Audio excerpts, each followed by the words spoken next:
qabailal bidayah.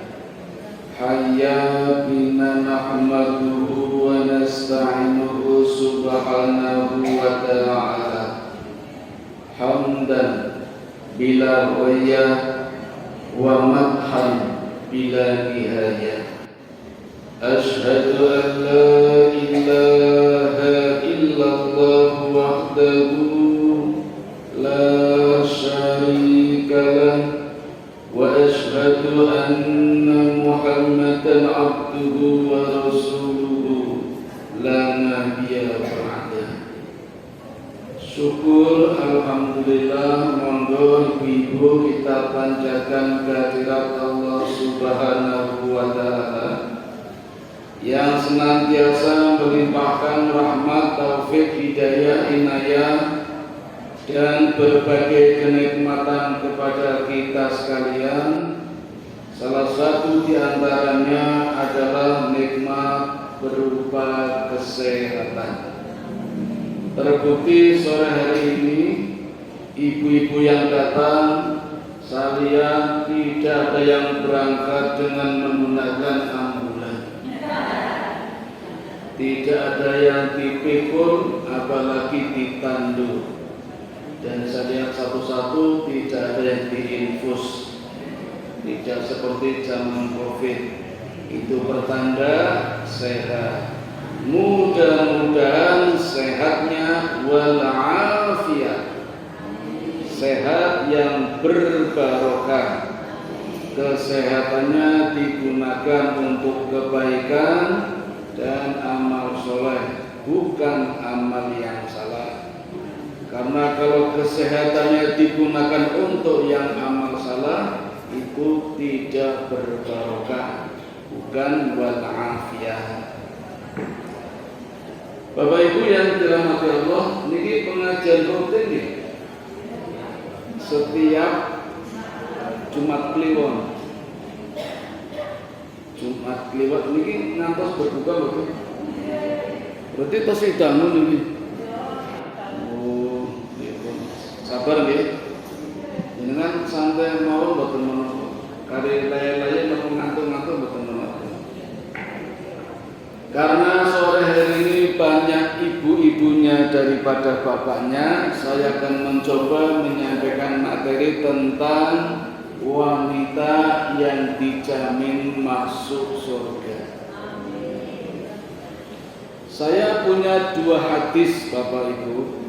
Hadis yang satu menyebutkan 4 wanita, yang satu lagi 3 wanita. Nanti kalau saya sebutkan namanya di dalam hadis ini, panjenengan sampun kecewa. Sepertinya nama jenengan tidak ada. Tetapi nanti kalau saya uraikan, mudah-mudahan masih ada harapan dijamin masuk surga. Termasuk Bapak kula nggih pengin mosok namung wanita yang dijamin surga. Nah, siapa wanita yang disebutkan di dalam hadis sebagai penghuni surga? Hadis satu dulu nggih. Hadisnya diriwayatkan oleh Imam Muslim.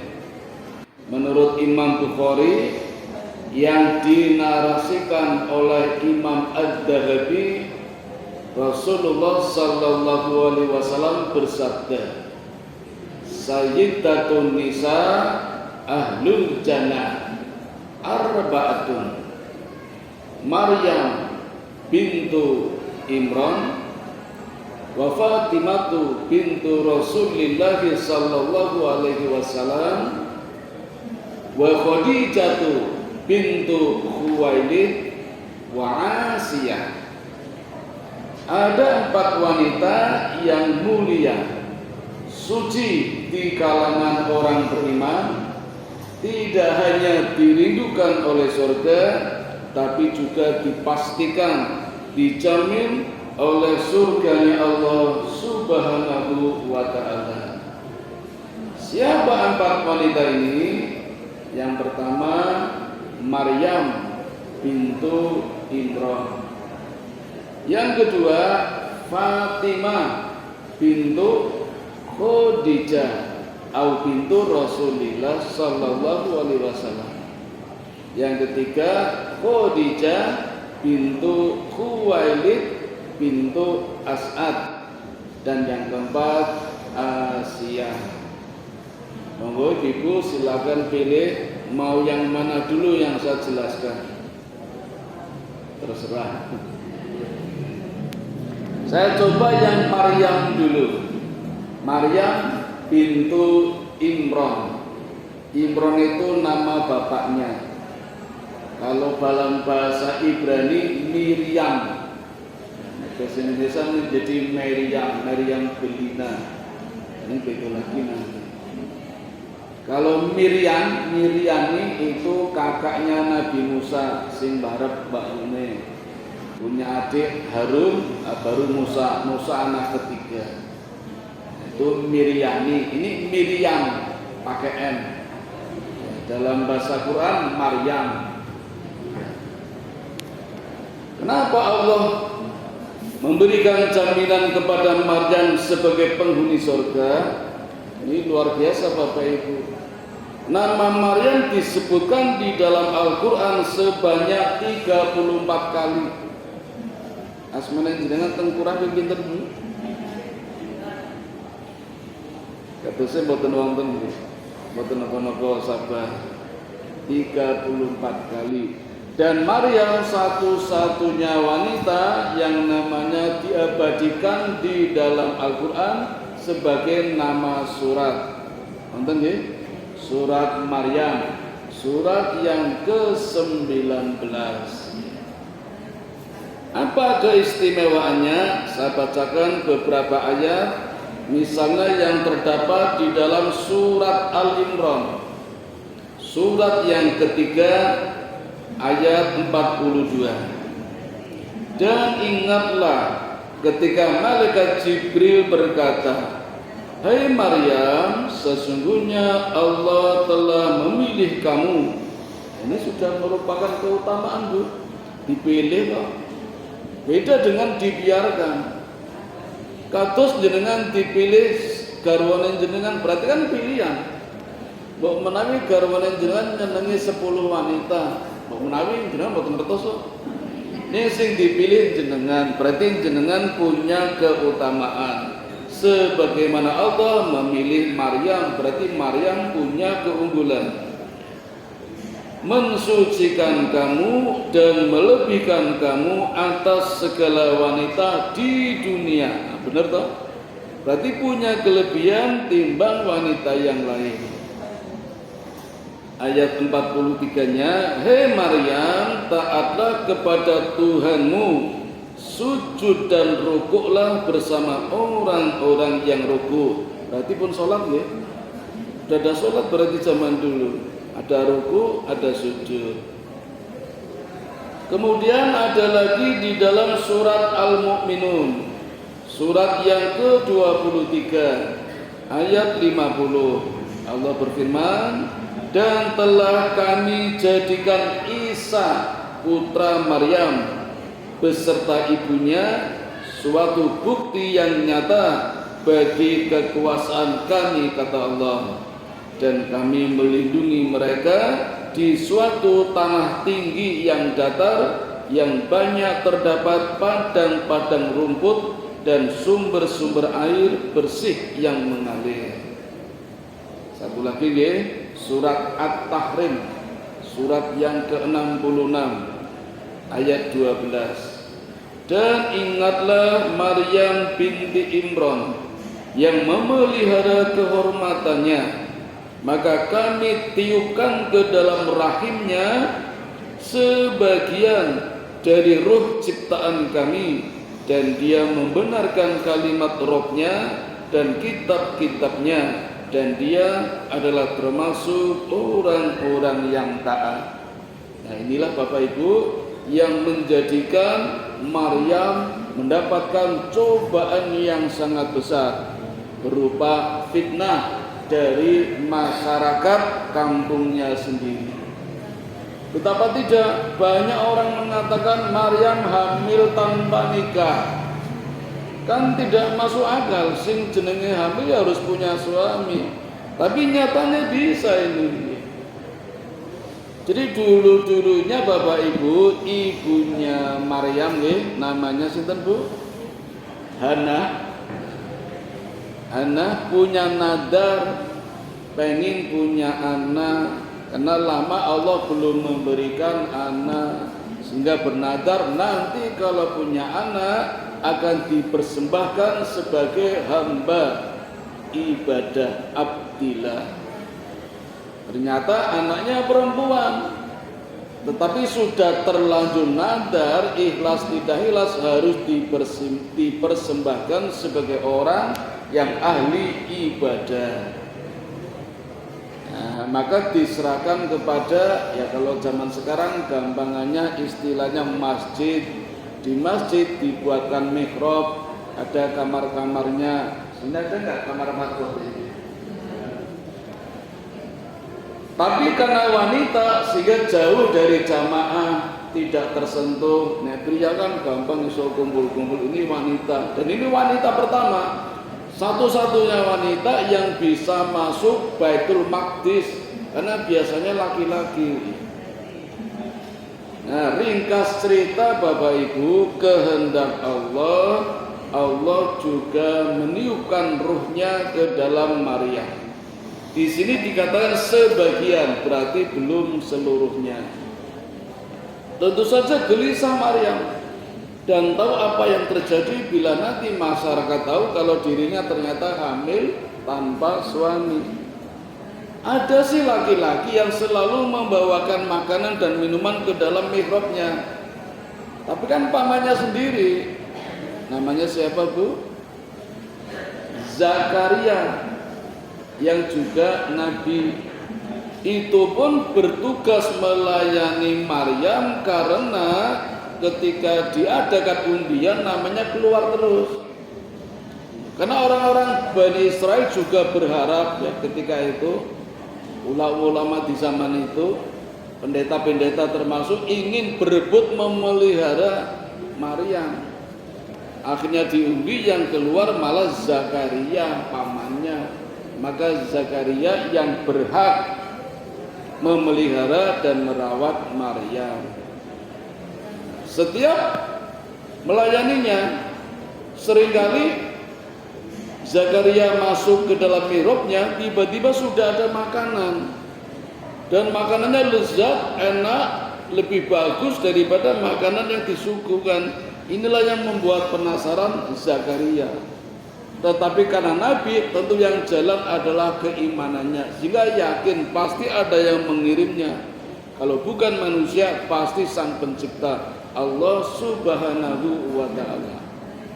Maka ketika Maryam hamil, nggak ada masalah bagi Zakaria, karena yakin bagi Allah itu hal yang mudah. Tapi persoalannya bagaimana nanti menghadapi masyarakat di sekitarnya. Dan ternyata betul, ketika orang-orang sudah pada tahu, fitnah sudah bergelombang, Maryam diusir-usir. Sampai lari ke kandang domba, masih diusir lagi. Sampai bertahan di bawah pohon kurma. Ketika detik-detik melahirkan akan tiba, berpegangan sangat kencang, digoyang pohon kurmanya sampai kurma berjatuhan, dan lahirlah seorang anak laki-laki bernama Isa. Isa putra Maryam.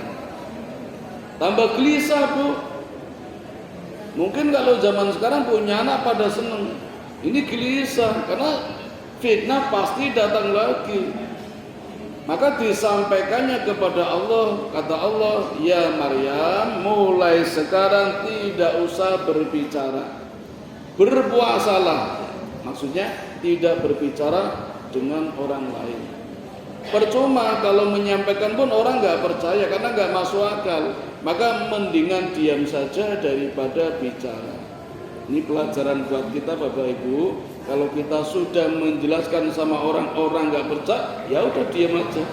Biar yang membereskan Allah. Nah, dijelaskan orang dong percuma, nggak masuk akal. Karena akalnya berbeda, keimanan juga berbeda. Nanti siapa yang menjawab? Kata Allah, biarkan bayi ini yang menjawabnya. Ternyata benar, setiap orang bertanya, Isa yang menjawabnya. Dan ini mukjizat yang pertama kali Allah berikan kepada Nabi Isa. Ketika masih bayi bisa mengatakan, ini Rasulullah, saya Rasul Allah. Bukan Tuhan ibu ya. Saya ulangi, ketika masih bayi saja Isa sudah bisa mengatakan, ini Rasulullah, saya Rasulullah. Bukan Tuhan ya. Aku sana kisah berubah jadi Tuhan. Berubah kapan? Besok nih ada kisahnya tersendiri. Saya lanjutkan dulu yang ini. Begitu dahsyat gelombang fitnah yang ditujukan kepada Maryam, tetapi Maryam tetap sabar. Rupanya inilah yang menjadikan Maryam namanya dibadikan di dalam hadis sebagai wanita yang dijamin masuk surga. Setunggal ya, kasih tiga nih. Santai mawon ya, saat tekannya, makanya buatan rampung ya, sisanya habis lebaran. Kalau ketemu lagi, main penasaran. Yang kedua, Fatimah bintu Rasulullah sallallahu alaihi wasallam. Apa yang menyebabkan Fatimah dijamin masuk surga? Kuncinya satu, taat, berbakti kepada kedua orang tua. Nah, bapaknya kan Nabi, bapaknya Fatimah kan Nabi Muhammad. Nah, kalau taat kepada bapaknya, taat kepada Nabi, dia sudah pasti dijamin masuk surga. Tapi selain itu Bapak Ibu, ada satu amalan yang sering kali Rasulullah pesankan kepada Fatimah sebelum tidur. Di Nabi mengatakan, ya Fatimah, amalkan 4 perkara sebelum tidur. 4 amalan inilah yang menjadikan Fatimah dijamin masuk surga. Panjenengan namanya bukan Fatimah, tidak dijamin masuk surga. Tapi kalau mengamalkan 4 amalan ini, insya Allah dijamin masuk surga. Kersa mboten? Paham ya? Kuat mboten? Kalau tak sampaikan kok kuat. Iya, 4. Ini masing-masing 1 jam loh ini. Berarti 4 jam ya. Jadi setengah 6 berarti nanti setengah 10. Nampung mau buka sih. Yang pertama, kata Nabi kepada Fatimah, sebelum tidur khatamkan Quran. Betul? Ini kan Ramadan sudah hari yang ke-23 deh. Pun hatam darah. Alhamdulillah ya sampai. Ini kan sulit banget. 2-3 hari. Ini semalam sebelum tidur. Coba. Kata Fatimah, ya ayahku nggak mungkin. Nah, Nabi mengatakan, ya Fatimah, bacalah surat Al-Ikhlas 3 kali, maka sama dengan khatam 1 kali. Gampang betul? Ini gampang. Ya. Dengan membaca Al-Ikhlas 3 kali sama saja khatam 1 Quran. Tapi hadis ini Bapak Ibu berlaku hanya ketika menjelang tidur. Kalau hari-hari biasa pengajian nggak berlaku. Atene maca Ikhlas terus ora maca liyane. Surat Quran 114 apalane kulhu. Apalagi imam iso nggo jedhekan cah cilik-cilik. Kulhu anggo jedhekan terus. Yang lain. Nah, kalau menjelang tidur baru Al-Ikhlas 3 kali. Jadi setelah berdoa, Bismika Allahumma ahya wa bismika amut, baru membaca Al-Ikhlas 3 kali. Insya Allah membaca Al-Ikhlas 3 kali belum selesai sudah tertidur. Namanya barokah. Nanti malam dicoba gitu. Insya Allah nanti malam dicoba. Kalau tak pantau dari rumah pakai CCTV dia pakai boten. Yang kedua, kata Nabi kepada Fatimah, "Ya Fatimah, setelah membaca Al-Ikhlas 3 kali, kalau bahasanya sih khatamkan Quran maka amalan yang kedua adalah mintalah syafaat dari seluruh nabi."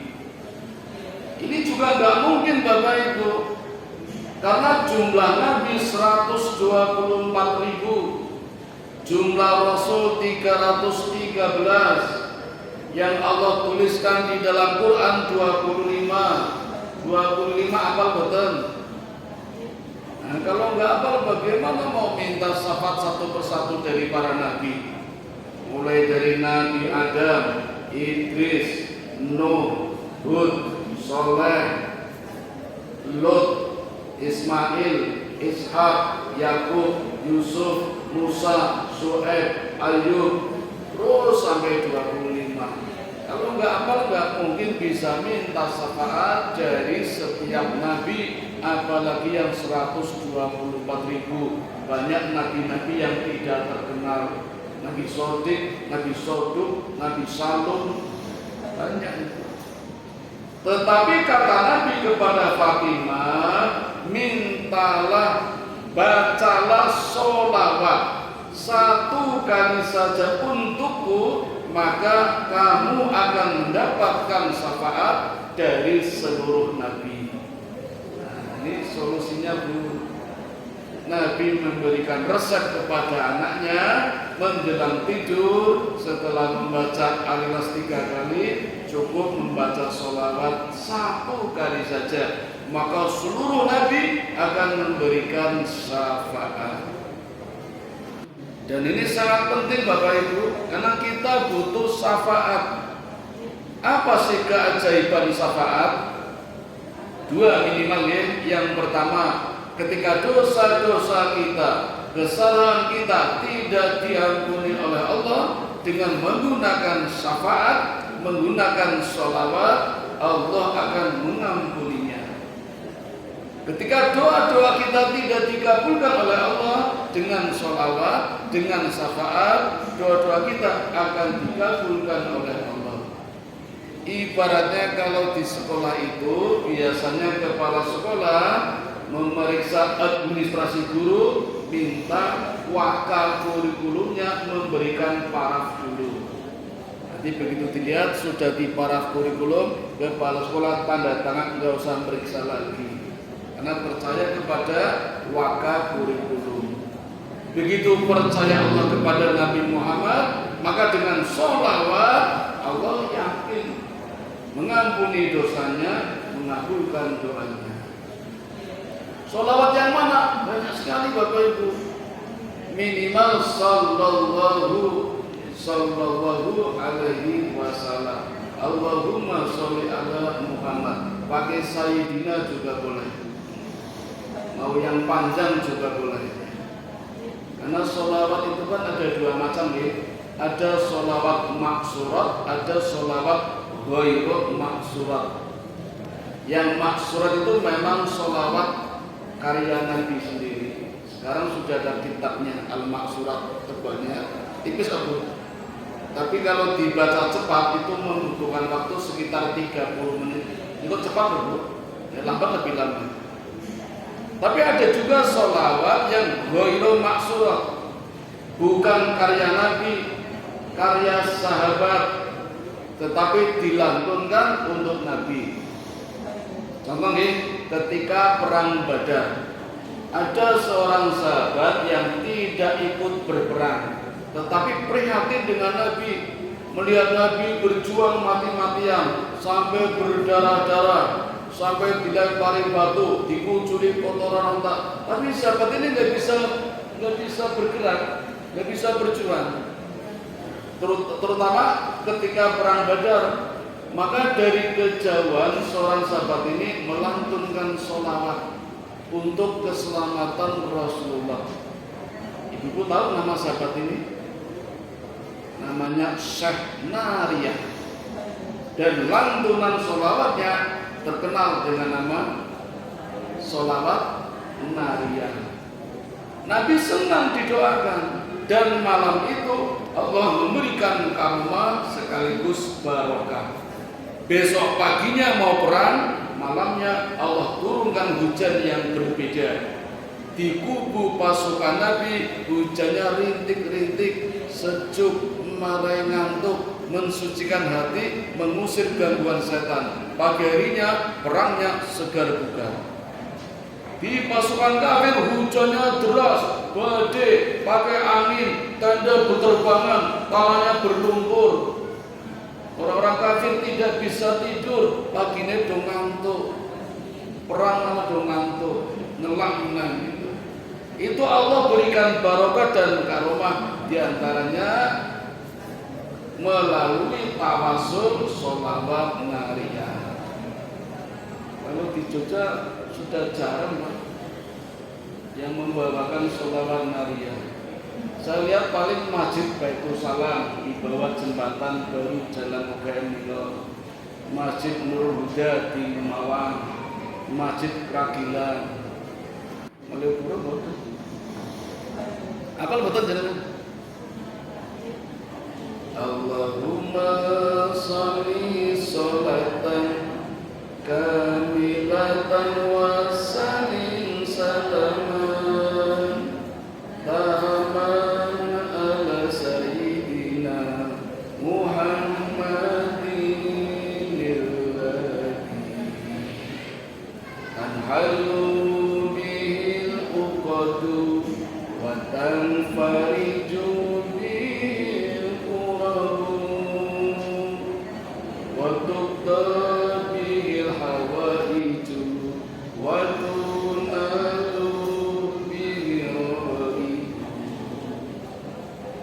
husnul khawatimi wa yustasqal ghamamu bi wajhil karim wa ala alihi wa sahbihi fi kulli lamhatin nafasin bi'adatin kulli ma'lumillah. Silakan Bapak Ibu menjelang tidur membaca sholawat nariyah. Insya Allah sholawat belum selesai sudah tertidur. Yang bertemu biasanya langsung makan. Jual ya. Sekarang yang ketiga, pesan Nabi kepada Fatimah, maafkanlah segala kesalahan orang beriman, walaupun tidak kamu kenal, walaupun sudah meninggal. Doanya sering dibaca khotib ketika khutbah Jumat yang kedua. Dengan khotbah Jumatan ya. Tapi yang apal berarti hebat. Allahumma fir lil muslimina wal muslimat wal mu'minina wal mu'minat al ahya'i minhum wal amwat innaka sami'un qaribun mujibud da'wat. Ya Allah, ampunilah dosa-dosaku, dosa-dosa orang Islam, baik laki-laki maupun perempuan, dosa-dosa orang beriman, baik laki-laki ataupun perempuan, baik yang masih hidup maupun yang sudah meninggal, baik yang dikenal maupun yang tidak. Kalau ini kita praktekkan ibu-ibu, besok paginya ketika kita bangun tidur, pasti kita sudah tidak punya dosa. Kenapa? Karena orang lain juga memaafkan kita. Maka persis kita bangun tidur, kita membaca Alhamdulillahilladzi ahyana ba'dama amatana wa ilaihin nusur. Segala puji bagi Allah yang telah menghidupkan kami kembali, dan segala puji pula bagi Allah yang masih memberikan kesempatan kepada kita untuk hidup lebih baik. Apa sih hidup lebih baik? Hidup tanpa dosa. Kok bisa? Kan sudah dimaafkan tadi malamnya. Karena kita memaafkan orang lain, pasti orang lain juga memaafkan kita. Sebelum tidur, maka begitu bangun tidur, bersih tanpa dosa. Itu rahasianya Bapak Ibu. Walaupun tidak kita kenal, walaupun sudah meninggal, maka mudahkanlah kita memaafkan kesalahan orang lain tanpa diminta. Tiga ya. Yang pertama apa Pak? Ikhlas 3 kali. Yang kedua sholawat. Yang ketiga maafkan. Makanya dicoba ya. Gratis boten bayar. Murah meriah ya. Amalan barokah. Sekarang yang keempat, tak jamin jenengan boten sakit Bu. Nabi pesan kepada Fatimah, ya Fatimah, sebelum tidur tunaikan haji dan umrah. Raisa toh? Raisa. Siapa nih wakil presiden kita? Amin Ma'ruf saja mengatakan sebaiknya rakyat Indonesia sejak bayi begitu lahir didaftarkan haji, walaupun nanti naik hajinya ketika usia 70 tahun. Asli banget. Kan gak mungkin menjelang tidur suruh naik haji, naik umrah, ibadah umrah. Tapi Nabi mengatakan, ya Fatimah, bacalah tasbih, tahmid, tahlil, pahalanya sama dengan naik haji dan umrah. Tasbih niku subhanallah, tahmid alhamdulillah, takbir Allahu Akbar. Berapa kali? Ada 2 pendapat. Pendapat pertama, masing-masing harus dibaca sebanyak 33 kali. Tidak boleh lebih, tidak boleh kurang. Harus pas. Lali, ya usah sebenarnya. Karena obat ibarat minum pakai dosis. Kalau 3 kali 1 diminum 2 kali 1 orang sembuh, diminum 4 kali 1 12. Karena kunci untuk membuka pintu yang geriginya 3 harus pakai kunci gerigi 3. Kalau pakai gerigi 4 orang bisa mlebu, pakai gerigi 2 lobo. Harus pas.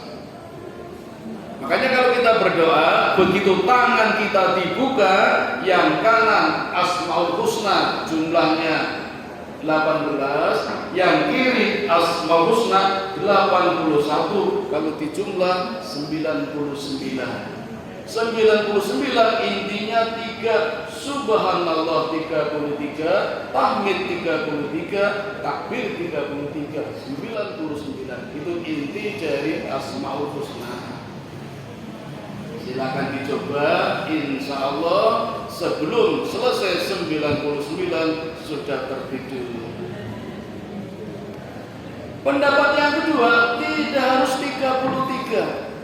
1 kali saja boleh Bu, asal berkualitas, khusyuk, fokus, konsentrasi. Dasarnya apa? Istighfar saja Bapak Ibu, 1 kali astagfirullah mampu menghapuskan dosa-dosa manusia setinggi langit pertama. Cukup dengan 1 istighfar. Maka 1 kali saja dengan subhanallah walhamdulillah Allahu Akbar sama nilainya dengan ibadah naik haji dan umrah. Punten. Ditutup. Ya, sebelum ditutup mari kita membaca amalan yang keempat ini. Boleh pakai senandung. Subhanallah walhamdulillah wala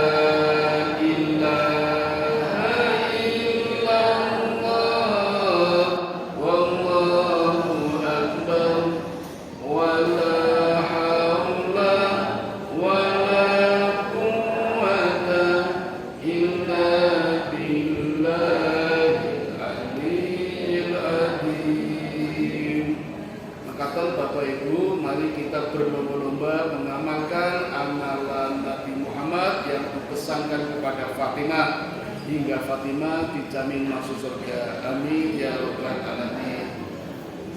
Saya tutup nggih, saya kembalikan kepada pembawa acara. Assalamualaikum warahmatullahi wabarakatuh.